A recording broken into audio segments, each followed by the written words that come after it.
Eu tenho vivido muitas lutas que têm causado feridas dentro de mim, e cheguei a perguntar-me: onde estavas tu?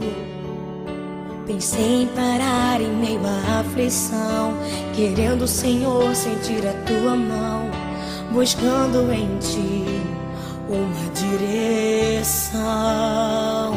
Mas aprendi que na vida tudo tem um sentido, e descobri que sempre queres o meu bem, e que ao final será muito melhor o que virá.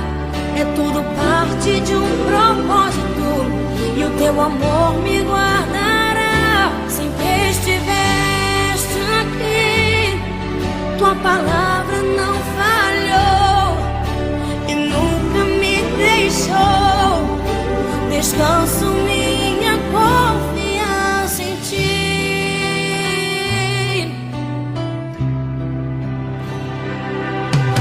Eu tenho estado contra a parede, buscando a saída, uma solução, clamando, orando por tua intervenção. Quando tu queres, falas de uma vez, em outras com teu silêncio deparei. Que interessante tua forma de responder. Mas aprendi